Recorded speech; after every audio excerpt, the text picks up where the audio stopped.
Welcome to the Deeper Into Movies podcast. My name is Stephen T. Hanley. I'm the founder and lead curator of Deeper Into Movies. We are a pop-up cinema based in London and New York. Today on the podcast, I'm delighted to say my guest is writer-director Gregg Araki. Gregg, you may know he's the writer-director of The Doom Generation, Mysterious Skin, Nowhere, Kaboom, The Living End, Totally Fucked Up, Indie Pioneer, Queer Cinema Pioneer, and I was so stoked to speak to him. I've loved this guy since I was a teenager. His movies look and feel like nobody else's, really. And we are here to discuss the new restoration of A Doom Generation. It's been restored, it's been remixed, the music is harder and louder than ever before, and this is Gregg's final cut. As you'll hear in our conversation, there's some crazy fucking edits of this movie, and sadly one of them was done by Blockbuster.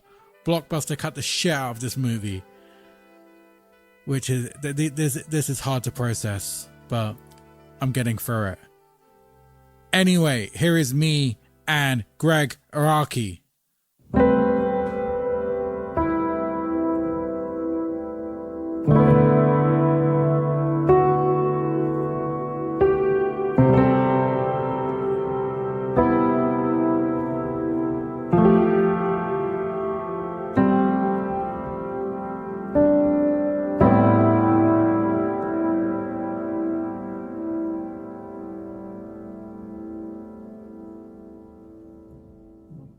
So you good?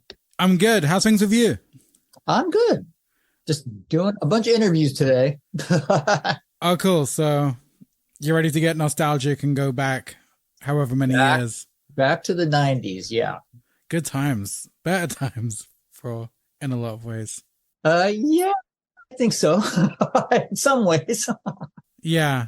So what kind of teenager were you? What were you listening to and watching and reading? What kind of teenager was I? Well, I was actually, I didn't have a super, difficult teenage years. I grew up in Santa Barbara in Southern California. So, my teenage years were quite, it was very suburban and, I was really into music. So it was, and I happened to sort of come of age right at the right time in terms of the sort of, post-punk new wave kind of explosion. And that music and that culture really, was a profound influence on me in terms of my own sort of artistic future. It was very, is this show in the UK or is this? Yeah, we're based in the UK.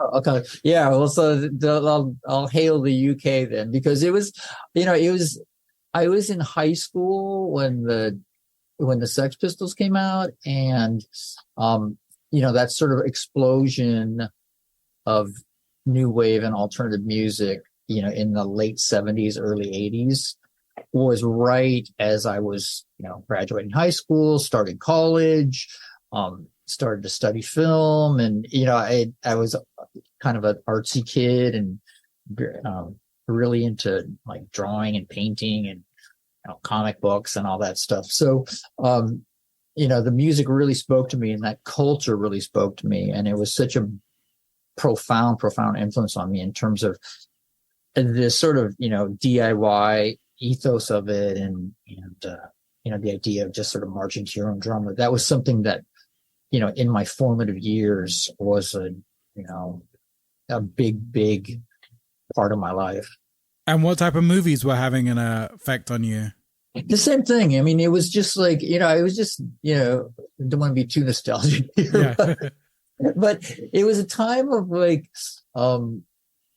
this sort of late 70s, early 80s. I remember seeing like Days of Heaven in the theater, and The Deer Hunter in the theater, like these, it was a time when, Hollywood, it wasn't just, a bunch of comic book. It wasn't just a bunch of Marvel movies. It was No, the director was king, or the auteur was king. yeah, it was like Scorsese sort of at his like peak, Coppola at his like all these directors. Like it was just an exciting time in terms of art, culture, music, film, cinema. Yeah, I mean, and so it was a great time to come of age.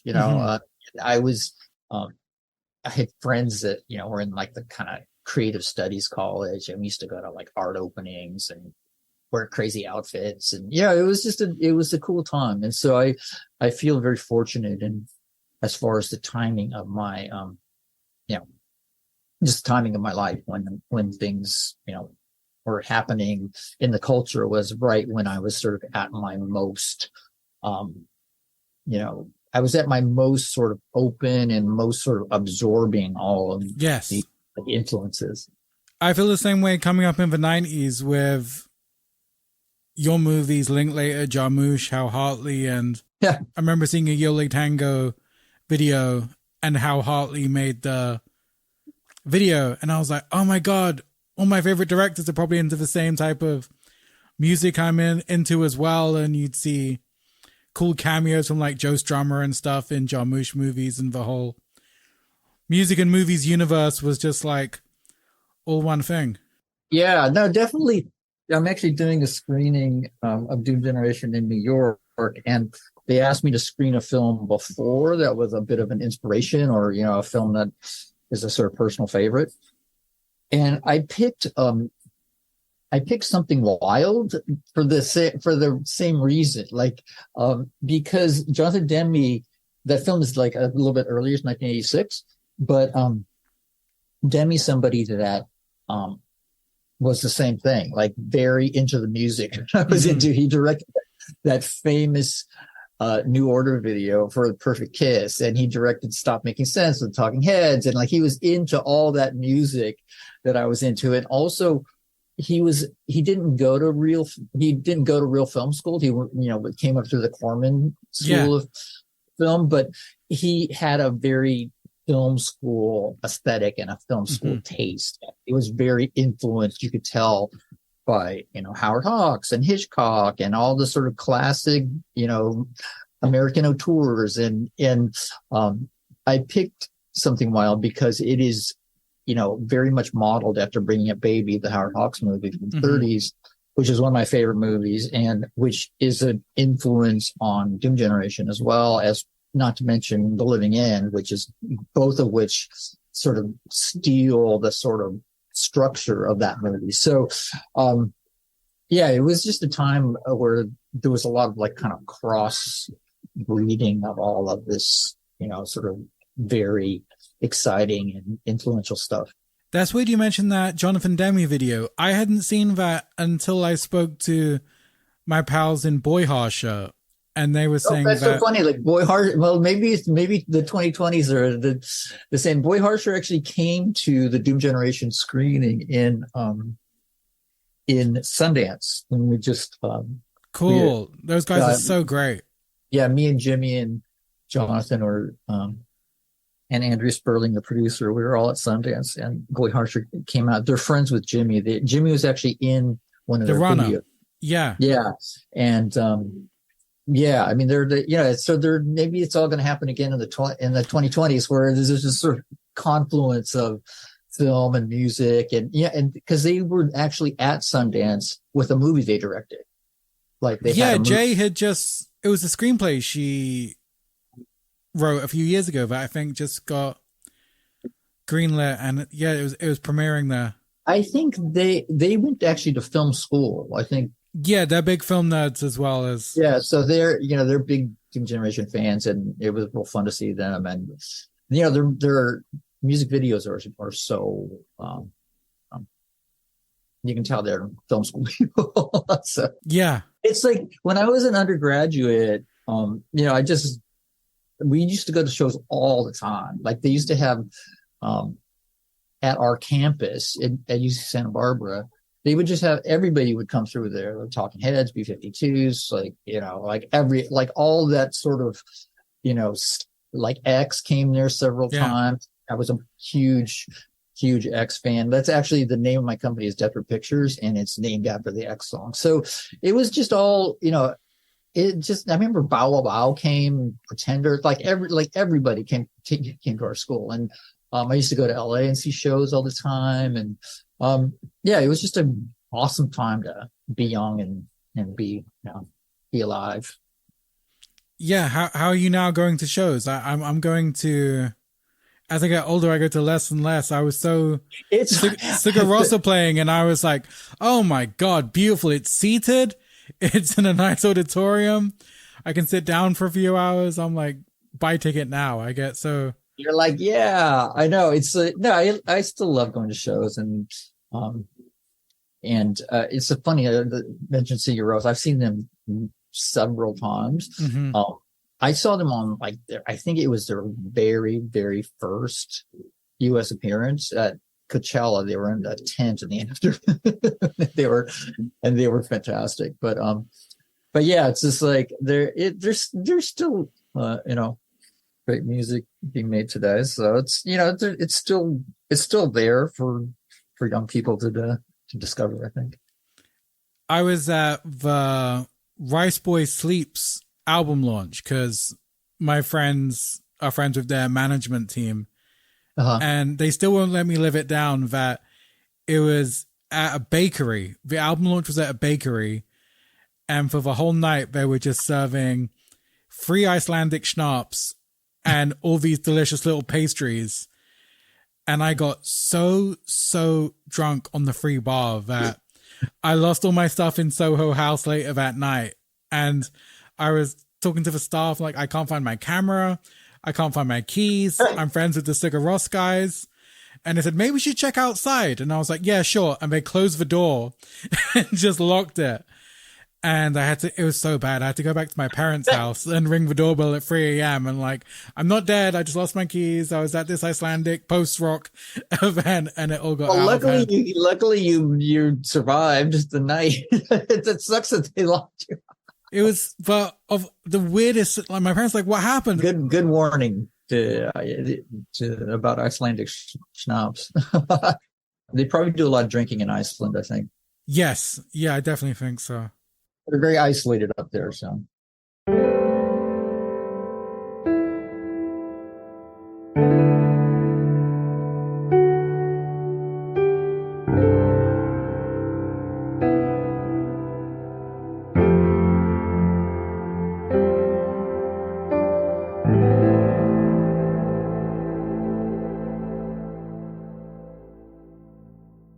I'm so excited for the restoration.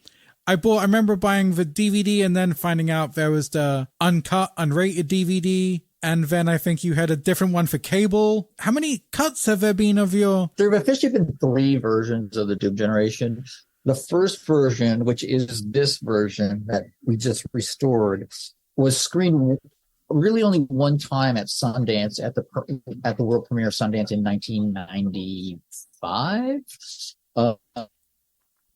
And from there, we got picked up by a U.S. distributor. And so I made a few cuts, particularly the last reel, the sort of climactic, violent scene, or we won't say what happens for people who haven't seen the movie, but it's an intense, the last reel is quite intense. And the distributors had me tone it down a little, like trim it a bit and tone it down a little bit. So I did that. And then, so there's that version, which is like just, it's not a huge amount of stuff, but it is toned down. And then from there, they created, against my will, because I literally did not want this version to ever come out. They, without my supervision, they just took it and hacked it up. They cut an R-rated version from Blockbuster Video, which back in the day, every movie, they had to make money by selling it at Blockbuster or whatever. And the Blockbuster version is literally like butchered. It's missing like 20 minutes or something. Jesus.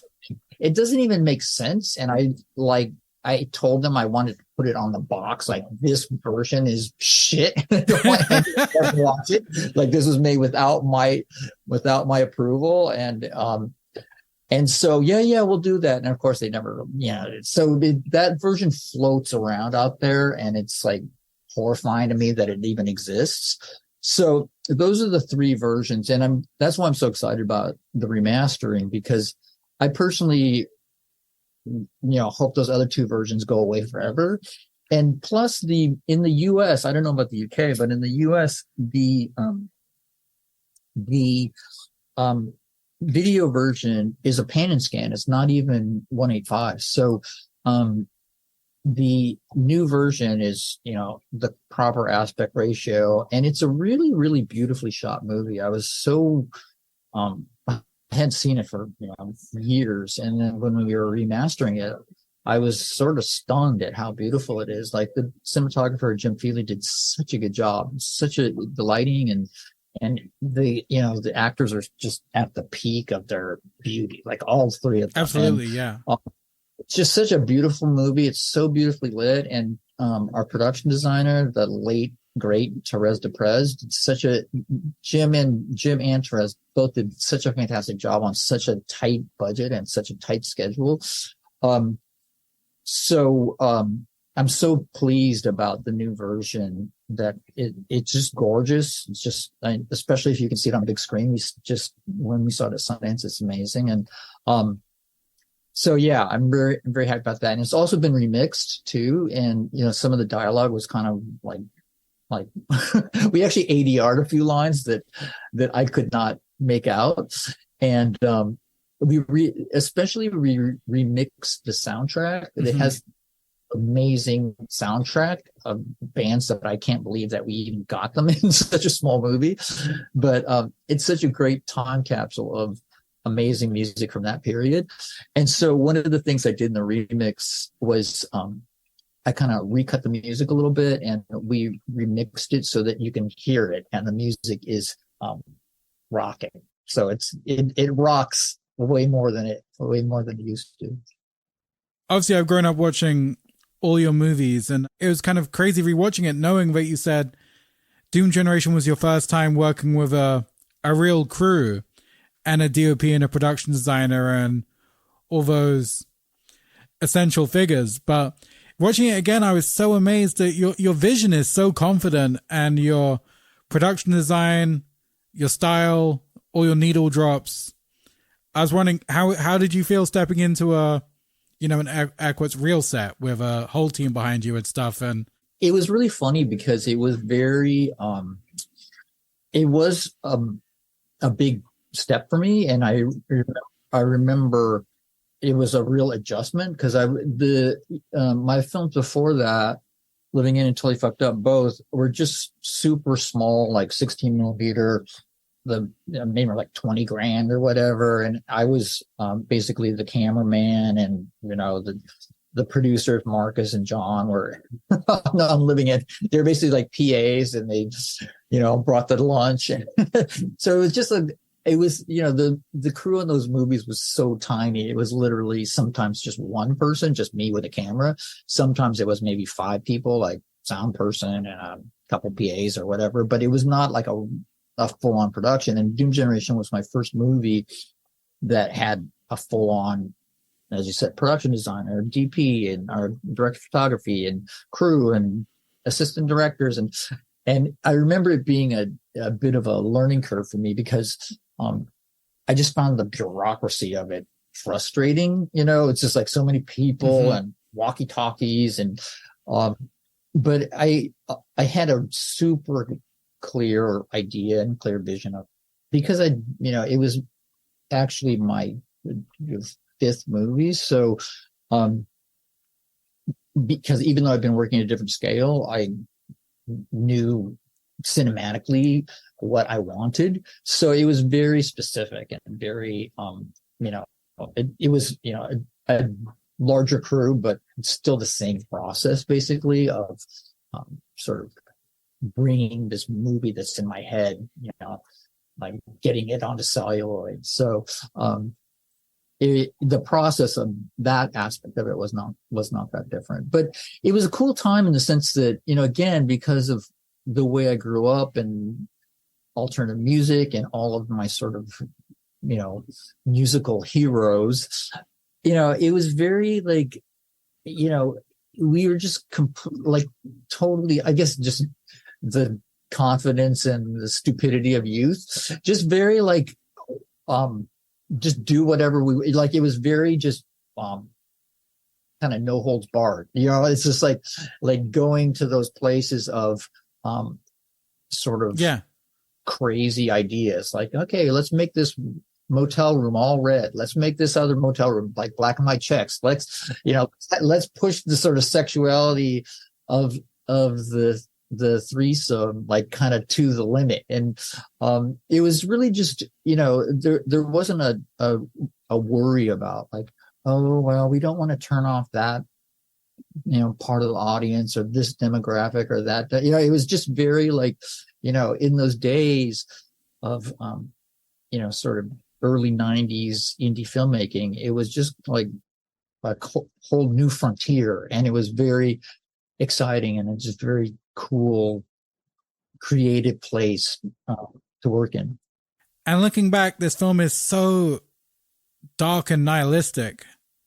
I mean, obviously it's called The Doom Generation as part of a teen apocalypse trilogy, so it kind of does what it says on the tin. But I was wondering, where was your head at that time? I know you said afterwards I wouldn't make, now I'm at a different point in my life and I don't want to make something as dark, which funnily Trent Reznor also said about Downward Spiral, that he says, I'm never going back to never going something back as there. Fucking dark and as violent and hellish as that. So that's funny because the Trent Reznor song in Heresy. Heresy is from Downward Spiral. Yeah, it starts off with just God is dead. And I was like, okay, this sets the tone. Yeah, God is dead. Oh my, yeah. Just to get on a tangent for a bit, like I saw Nine Inch Nails at FYF Festival about, I guess maybe 5 years ago. It was the same show that like Frank Ocean was there, and Solange and Bjork. It was just, and Slow Dive, my heroes. They're actually the ones that got me on the list for that show. And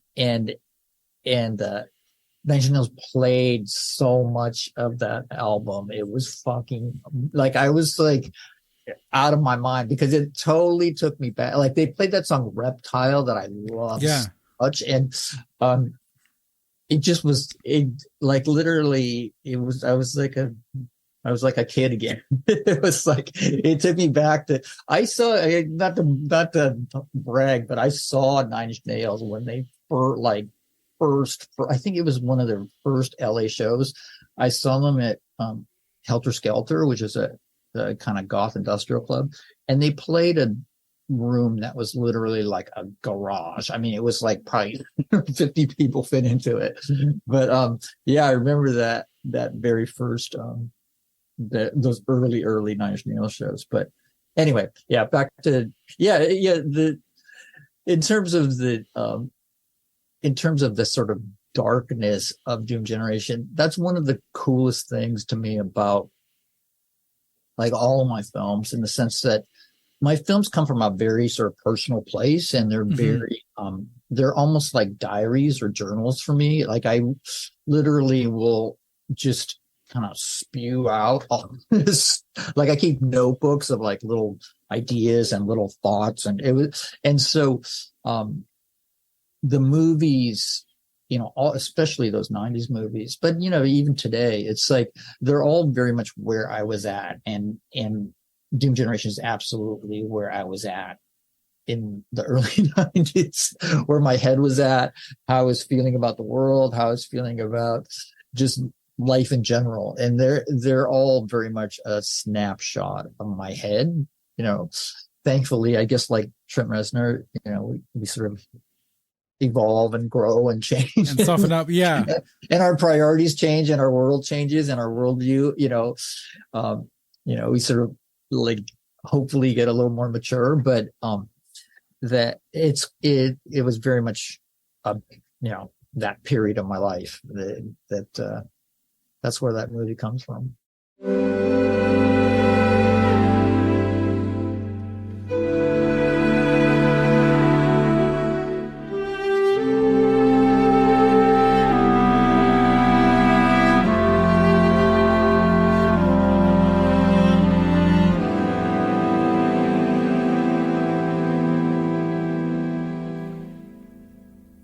This episode is brought to you by Mubi, a creator streaming service dedicated to elevating great cinema.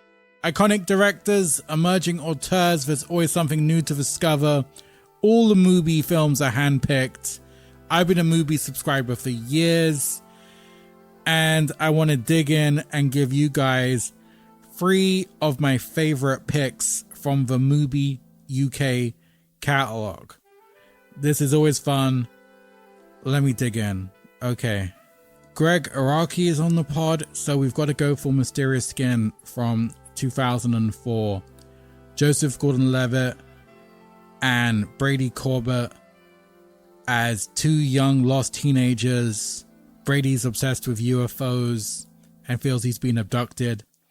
Joseph Gordon-Levitt is a young hustler, and their lives interconnect in a very dark and kind of beautiful way, and it has one of the most haunting and beautiful endings in any movie I've ever seen. Let's go. Nymphomaniac Volumes 1 and 2. Okay, so Melancholia will always be my favorite Lars movie. This, I think, is a close second. This is just like everything brilliant Lars does in one movie. Stunning cinematography, salacious, provocative, shocking, beautiful, tender, tragic, disgusting, violent, ugly. It's everything. And I don't think it got the respect it deserved at the time. Obviously, coming out of a movie called Nymphomaniac, people are gonna be up in arms, but I think this is just such a great achievement in cinema. Nymphomaniac parts 1 and 2, but only counts as one pick, so one more. Okay, the final one, Wobble Palace, made by my friend Eugene Kotlarenko from 2018. Eugene has a season on Mubi called Love Me, Click Me. 3 of his films are there. I love to see it. It's always so nice when you see your talented friends going places and getting on Mubi and things like that. So, like a lot of Eugene's movies, this is a kind of a strange romantic comedy. It's about a couple on the verge of breaking up during the 2016 elections.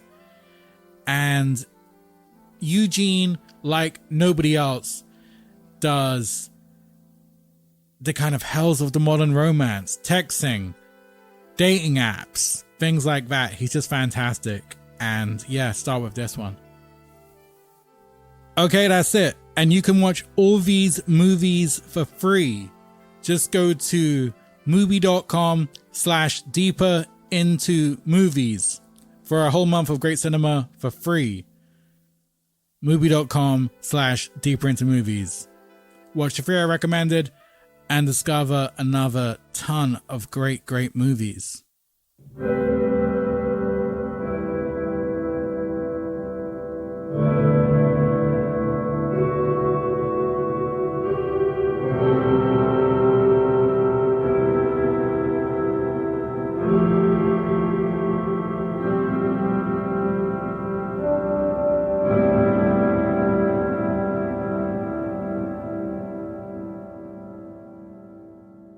Aside from the podcast, our bigger thing is we're film programmers and show movies around London. And I was talking to a bunch of young cinephiles yesterday about, we mentioned a movie and I was like, oh, that movie was so fucked up. I can't watch that again. And they're like, tell me it. What else should I watch? I need more fucked up shit. And I just realized that the older I get, the less I can stomach when as I get watching, you know, like when you're like, in your teens and 20s and you're watching I Spit on Your Grave and you're watching Piano Teacher and Funny Games and Irreversible and stuff, and just the older I get, the more I'm leaning toward I just want a Peter Bogdanovich movie or a few episodes of Seinfeld and stuff. I definitely paid my dues. Paid your dues and seen it all. Yeah. Well, that's the thing about Doom Generation. It's always it came out right around the same time as Kids, and we are frequently sort of lumped together. And I do think of Doom Generation as it's certainly dark, and it has a sort of a a pessimistic view, I guess. But at the same time, I've always thought of the movie as being very kind of romantic, and the romantic aspect of Doom Generation. I mean, I feel like Kids was like truly like a nihilistic movie. It was just like everything's just so fucked. Whereas all my movies, but I mean, Living In too, and Totally Fucked Up and Doom Generation, and it comes out more, I think, in Nowhere. But there is a level of sort of romanticism of it. It's sort of built into that genre of like the sort of the outlaw couple on the run. Yeah. Like, you know, The Living End and Bonnie and Clyde, They Live by Nine, like all of those movies, and Something Wild, that there's this search for sort of love and utopia in this sort of chaotic world. And I always used to describe Doom Generation as sort of like a Jesus and Mary Chain song, because that's how their music is too. The content of Jesus and Mary Chain song tends to be quite romantic and tends to be quite sort of wistful and melancholy. And it's just the surface of it it's just kind of this noise and chaos, you know. And I think that's one of the reasons why, you know, I loved them so much for so long, is that it's not just like nihilistic noise. No, they said it's like pretty much Phil Spector songs and Ronette songs, but put through I remember fuzz pedals and distortion. Yeah. I interviewed Jesus and Mary Chain back in the late 80s when I was a music critic at the LA Weekly, and they were talking about like Sandy Shaw, you know what I mean? Yeah. Talking about pop songs and how in America, you know, music tends to be classified as, you know, jazz, you know, R&B, alternative, you know, rock and roll. Yeah, it's like, and Jim was talking about in England, it's just more of a hodgepodge, you know, and so you can listen to, you know, Sandy Shaw and you know, just whatever, Bauhaus, or I mean, it's all kind of in the same. It's all just thought of as music. So I find that kind of approach like so much more interesting. I've always wondered, when I was going back through your movies for the last few days, what do all the shoegaze bands, what do they make of you when they first saw their songs needle drop to Doom Generation? I very clearly remember we had to screen the movie for Trent and for Perry Farrell, and they both literally came to a private screening in this like small screening room in Hollywood.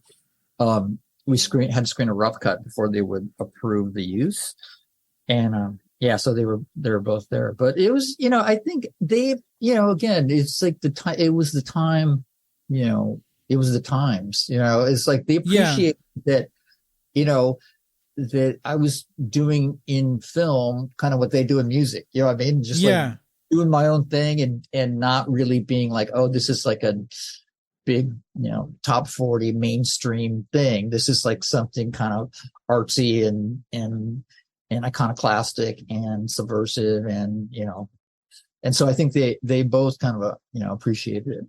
What about all the soft shoegaze guys like Slowdive or Ride or people like that? Were they Slowdive are like friends of mine and personal heroes. Again, it's just like they were, you know, in America. It's weird. Slowdive is such a weird band to me because, you know, they're one of my all-time favorite bands. I love them so much, and their music is so inspiring to me. But in the UK, they were apparently so critically reviled that's why they eventually broke up. And that's crazy, considering how revered they are now. But I always say the same with, not to sound like a grumpy old man, but I remember before Lost in Translation, I was going to William Reed solo gigs at this dive bar in Soho where he was playing to 40 people on an acoustic guitar, and it was incredible. But I was like, fuck, man, this guy deserves better than this. And then Lost in Translation happened, and they blew up again, and everyone was like, we love Jesus and Mary Chain. And I was like, there was a big period where, you know, after their last record, that they were kind of on the ash heap of. Really? Yeah. That's because again, it's different in America, because all those bands tend to not be super popular. I mean, only Nine Inch Nails, has really broken through. Like Nine Inch Nails and Nirvana are kind of the only ones that well, I guess there's other ones too, but they were they suddenly are like selling millions of records, playing giant arenas and stuff. And but for the most part, a lot like Jesus and Mary Chain, Slow Dive, the other one, Cocteau Twins. So it's like all the bands that are like huge bands to me. They never sold millions of records. They never had super commercial success. But that's, to me, I always say that's very much my approach to movies. It's like, movies don't win Oscars. They don't, make $100 million at the box office, but they are meaningful to the people that get them. You know what I mean? Like, absolutely. Yeah. And that's all that matters to me. Like, it's like when kids will come up to me, or older people will come up to me and like, Doom Generation saved my life. It's like one of my favorite all-time movies. And it means so much to me. And that's how, that's all I care about. I mean, that's the reason why I make movies. And so that's how I feel about Slow Dive, Cocteau Twins, like all those bands that, maybe were never hugely commercially successful, but the music means so much to me. It's so inspiring to me. And it's, I listen, I've been listening to it for, I don't know, whatever, 30 years. And, I'm surprised you say that about Mary Chain, because Mary Chain to me is like, I know, I think it's sacrilege, but I think, well, kind of like when they say you've got to go out of fashion to come back into fashion. Well, it's like one thing too is that, we didn't have like Enemy and all that culture of alternative music press, which, that's kind of what did Slow Dive in, is that they, they were in fashion and then they were out of fashion. It's like all of a sudden we love Slow Dive. It's like, oh, we hate Slow Dive. I mean, they're over it. And so we don't have that here. So it's like when the Slow Dive records came out, it's just like, oh my God, what is this music? And we, and I think it's telling that, the music lives on, Slow Dive, Bloody Valentine, all that stuff. It's just like, to this day, so influential, like so beloved over here. And, again, not top 40. A lot of people don't know who they are, but the people who do know who they are, they're legendary, so. Yeah. I wanted to touch on, you said that all the movies were almost a portrait of where you were at the time.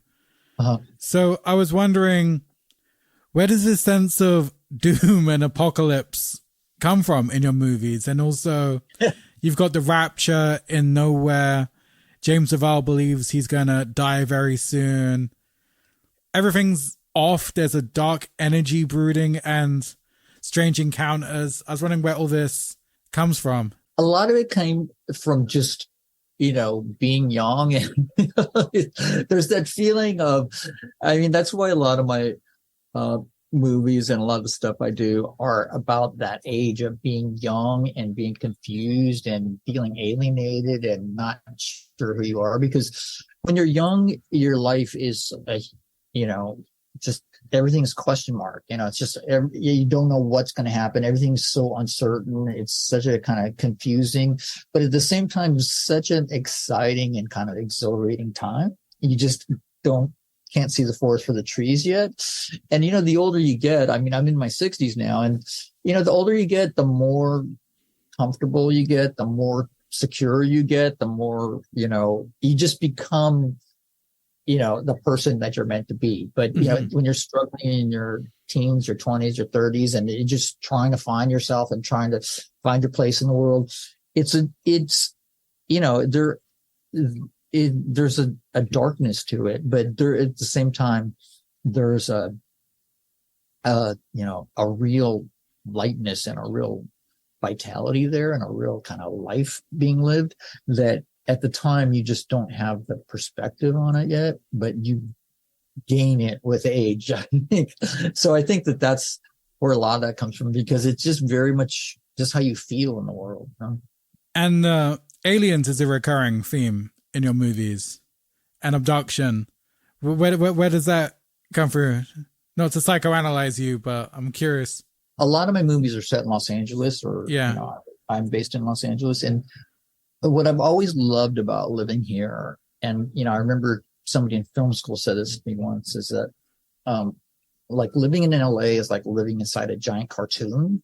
And that's kind of what it's very, it's the land of dreams, and it's the land of nightmares, and you just see weird shit all the time. And so that's one of the things, like in Nowhere, when Jimmy's character sees the alien just crossing the street, you know what I mean? Yes. Because it's like, that's kind of how, it's just a surreal, it's a surreal place to live. And it's like unlike any other place I've ever been.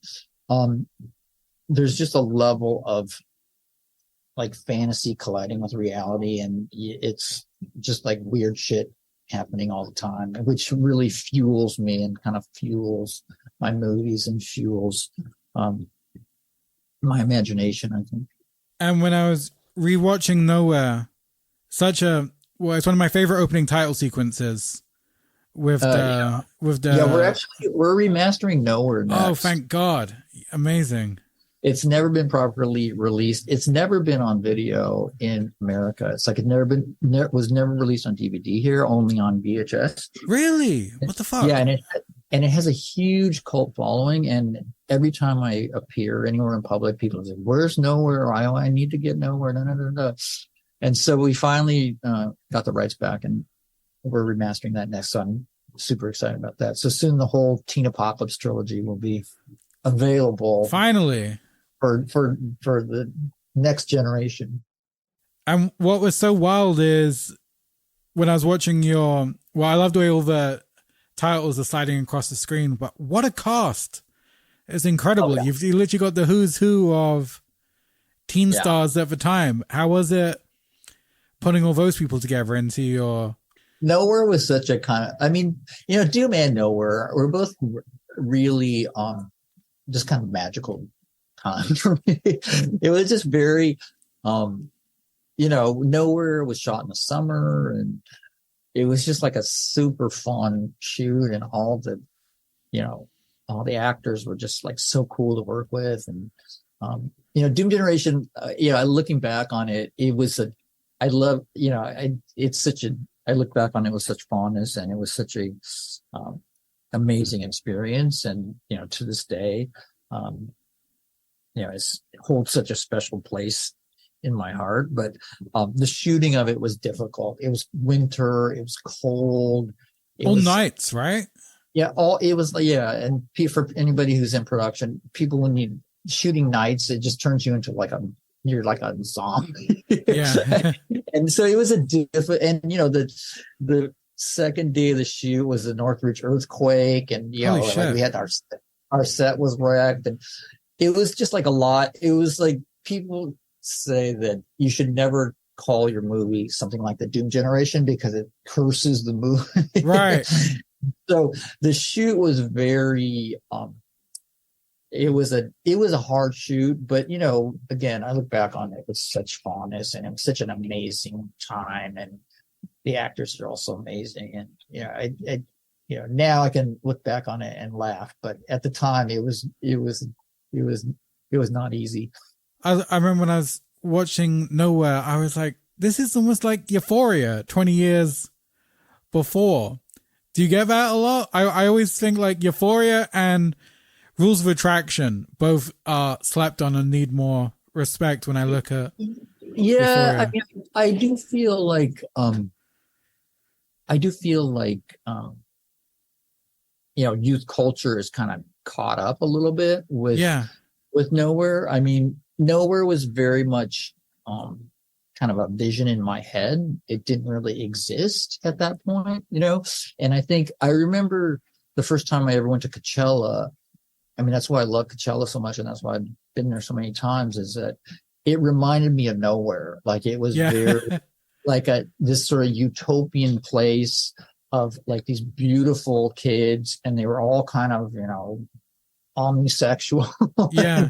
And there was that like music playing, and it was like bands like Jesus and Mary Chain, and all like it was the bands that it was alternative music, like Paradise, and that reminded me like very much of Nowhere kind of sort of come to life. And so yeah, I mean, I do think that that the the sort of Gen Y, Gen Z had certainly caught up a little bit to where the movie is. I read this article the other day talking about how something like insane, not like 25% of Gen Z or something identifies as LGBT. Yeah. UI. What I mean? And so there's just a level of fluidity now and a level of openness that existed in the 90s, but didn't exist to the extent that it exists today. And Mysterious Skin was a huge jump in tone for you. Uh-huh. How was that? I remember I found this. This is when I met you in Oh wow, 2004 at the Mysterious London Film Festival, early 2000s. And I missed the era when I'd go to the film festival. Was that at the premiere? Yeah. Did you see that Robin Guthrie and Kevin Shields were both there? They were in front of me. It was great, and it's legendary. Like so cool because yeah, I love both those guys, and I was like, wow, icons in front of me. It was kind of distracting. Icon at the Mysterious Skin screening. Yeah, but that was like such a great time when festivals had so much budget and they'd fly. I mean, Scott Heim was flown out. It was you, Corbett, Levitt. It was so great that all those indie movies, everyone they'd have budgets just to bring everyone out for the Q&As, and I'd meet everyone afterwards. I met the budget of Mysterious Skin was not that much. It was actually not that much more than Doom Generation. It was a little bit more, but it was a very tight budgeted movie. So it was still. But I guess I mean with the distributors and the festival budgets and stuff, it was. Oh yeah, no, yeah, we definitely had more money for the premiere and all that stuff. But that was the distributor more than anything. Yeah, Tartan. I miss those guys. They did great releases in the UK. Yeah, it's like the distributors that do like indie movies and stuff like that. Mysterious Skin is also like a very, based on Scott Heim's book, of course, and again, like Slow Dive Connection, like he wrote Mysterious Skin. Musically, he's exact. We have that very much in common. Scott and I, he wrote Mysterious Skin listening to Slow Dive and listening to Cocktail Twins and listening to all of that sort of shoegazy, sort of dreamy, and that's music, and that's why the vibe of Mysterious Skin like so fit with my vibe, like everybody cut from the same cloth, I think. Recently, you've done lots of TV. You've done Riverdale, Dharma, American Gigolo, 13 Reasons Why, which all kind of feel in your universe in one way or the other. But it was funny, I was talking to Ty West when he came out with X, and he was saying, everyone was like, oh my God, you're in TV. Are you in TV jail? Can you not make a movie? And he said, I'm having a blast. I do a few days work. I've got my budget. If it rains, I'm not having a fucking freak out looking at the schedule, working out what scenes I can get rid of my script because the budget won't allow. He was like, I go in there, I've got a great crew, I do great work, but I'm not killing myself every night looking over the pages and the schedule and all that type of stuff. He can just be in the best way a gun for hire and just do good work. I was wondering, how's your experience been in TV? I agree 100%. I mean, it's different than a movie. I'm always going to be an indie filmmaker. I'm, always working on my next thing. I mean, I did also do my show Apocalypse, which was, of course, to me, which was, I directed 10 episodes of my own show, and that was like kind of my dream show. It was my, it was very much my own show and not somebody else's show. Yeah. The thing, I remember talking to Rick Linklater about directing TV, and it's like I agree with what Ty's saying. It's like fun. Like it's literally like you're just making this little mini movie, and you don't have any creative responsibility for it really, because it's really on the showrunner and whoever created the show. So you're just there to make the best sort of mini movie you can with, and it's such a small commitment. Your hour show usually shoots about 10 days. A half-hour show shoots in like 5 to 6 days. When we did Now Apocalypse, we shot like an episode every 4 days. So it's really a tight schedule. And it's a machine that sort of is just up and running, and you just sort of show up and do your thing. So it's cool in that way. But one of the things I was really interested in doing TV is that it was very educational for me, in the sense that I learned all about show running and how TV is different than movies, and it was all lessons that I applied when I did my own TV show. So it's like there's certain ideas that fit in the TV world, and there's certain ones that fit in the more movie world. So it's cool to have the flexibility to go both, do both, to swing ways. And what do you want to do next? Have you got movies in the pipeline? Have you got any projects you can talk about? Yeah, I got some stuff I'm working on. Nothing is shot yet, but that's the life of a indie filmmaker. But yeah, no, I have a TV thing I'm working on, and I have a movie thing I'm working on. So we'll see which one's next. This has been such a pleasure. I've been so excited to speak to you after being a fan for all these years. Thank you so much for doing this and, helping to get the word out. Oh, my pleasure. Keep up the great work, buddy. All right. Thanks. Take care. Thank you. Have a great day.